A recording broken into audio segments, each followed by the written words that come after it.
Principales síndromes neuropsicológicos lobales. Lóbulo temporal. En la memoria, hay déficit en la memoria episódica, o sea, cosas que pasaron, pero no hay problema en adquirir nuevas destrezas. También se ven pequeños deterioros en la de la memoria, que incluye material tanto verbal como no verbal.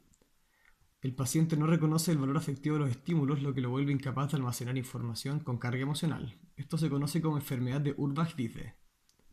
Trastornos de la memoria semántica, es decir, pérdida de significado de las palabras, capacidad de reconocer objetos y la función de estos. Pasando a las lesiones de percepción, se ve en la percepción visual defectos en campo visual y en la percepción e interpretación de material visual complejo. Señales sociales sutiles, por ejemplo, mirar el reloj en una conversación cuando se quiere interrumpirla. Después está la percepción auditiva.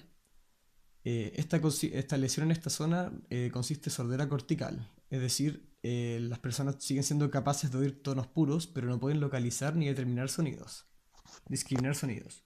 Esto se llama agnosia auditiva y hay tres tipos: sordera verbal pura, trastorno severo en la percepción y comprensión del habla, agnosia auditiva verbal, no identifican sonidos no verbales significantes, por ejemplo, una campana sonando, y por último, amusia, que es la agnosia de la música.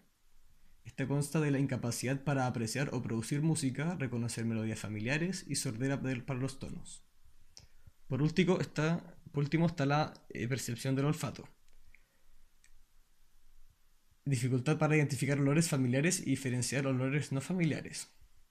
Siguiendo con las funciones del lenguaje, se puede ver afectada la fascia de Wernicke, que consiste en un lenguaje fluente, bien articulado pero confuso, casi desprovisto de significado. Por último, del lóbulo temporal, está la zona de afecto, motivación y personalidad. Se ven trastornos del comportamiento en pacientes con epilepsias en lóbulos temporales, además de dos síndromes específicos. Primero está el síndrome de Gestalt-Geschwind.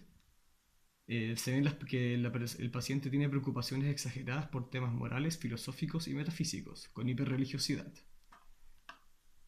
Además está el síndrome de Kluver-Bucy, que es para el diagnóstico se necesitan tres de los siguientes síntomas: conductas temerarias con pérdida de ansiedad, trastornos de conducta alimentaria con bulimia, comportamientos sexuales anormales para el sujeto e hiperoralidad, que es la tendencia a explorar con la boca los objetos del entorno. Siguiendo con el lóbulo frontal, se ven los primeros trastornos del control motor. En las lesiones del córtex motor primario, el déficit motor se acompaña con hiperflexia y reflejos plantares extensores, además de una incoordinación motriz.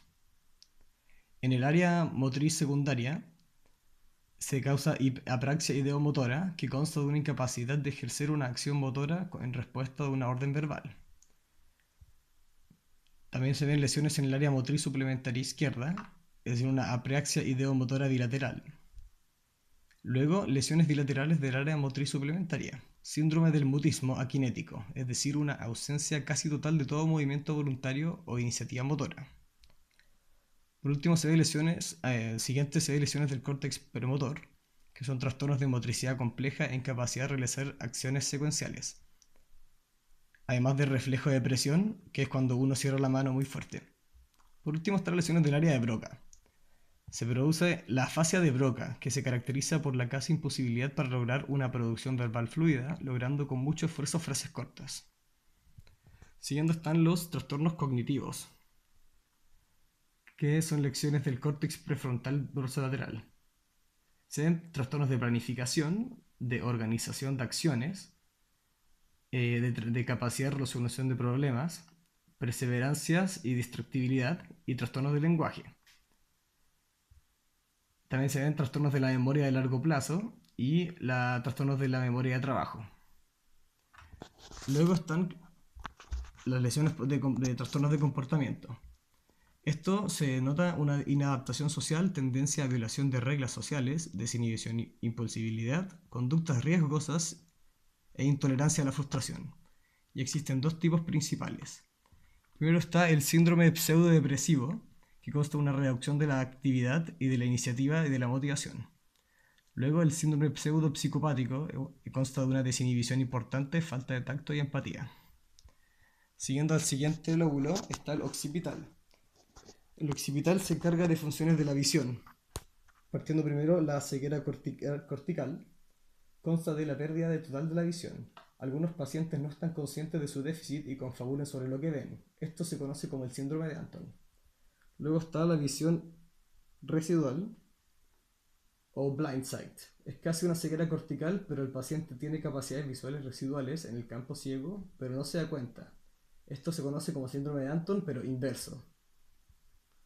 Luego existen anormalidades en la visión para el color, los cuales se ven tres tipos de fenómenos. Primero, la discromatopsia y la acromatopsia son un déficit en la memoria de los colores y en la capacidad de imaginar colores. El diagnóstico, que implica la capacidad de discriminar colores. Y el tercero es la anomia para el color. Es una incapacidad para nombrar colores y para señalarlo cuando se lo nombra, sin ser un trastorno del lenguaje. Luego están las ilusiones. Las ilusiones visuales son transformaciones de un estímulo visual externo y no siempre son patológicas. Son transitorias, o sea que terminan. Para esto se ve, puede ser tanto una perseverancia visual como una dismorfoposias. La perseverancia visual es una persistencia de una imagen visual en ausencia de un estímulo. Y la dismorfosia es una transformación de imágenes en el tamaño, forma, posición, eje, movimiento o color. Esto se diferencia de las alucinaciones, ya que estas constan de ver imágenes no existentes en el mundo externo. Se clasifican en simples, que pueden ser destellos de luz o líneas, o complejas, personas, caras, escenas, etc. Estas son siempre patológicas, a diferencia de las ilusiones. Luego, trastorno en la percepción de los movimientos. Esto se llama akinetopsia.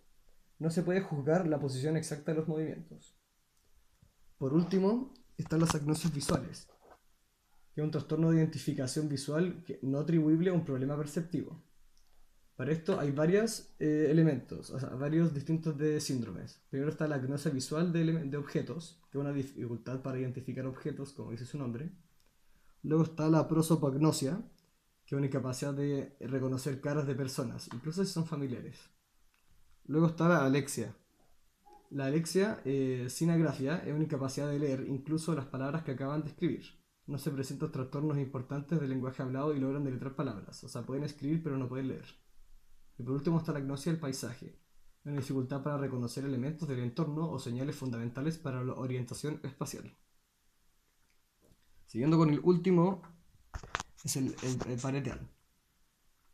Se ven lesiones del lóbulo parietal anterior. En las áreas primarias y secundarias producen pérdidas de las capacidades sensitivas primarias y en áreas terciarias producen agnosias. Se ve acompañado de una pérdida de sensibilidad del tipo cortical, sensibilidad táctil, agnosia táctil, extinción táctil y negligencia, y trastornos motores. Siguiendo con las lesiones del lóbulo parietal posterior, se ven distintos elementos. Primero, las lesiones de visión. La mayoría se caracteriza por un componente espacial, defecto del campo visual, trastornos de localización espacial y desorientación espacial, además de una apraxia constructiva y trastornos de percepción de profundidad y ejes espaciales. Luego, en los desórdenes de atención visual, se ve una extinción visual, es decir, no solo pueden ver estímulos por separado. Si hay dos estímulos al mismo tiempo, solo pueden enfocar uno. La negligencia visual, que es una omisión de estímulos visuales en el espacio, y simultagnosia dorsal, que es cuando los elementos aislados de una escena son mejor percibidos que la totalidad de la escena. Luego, en el control motor,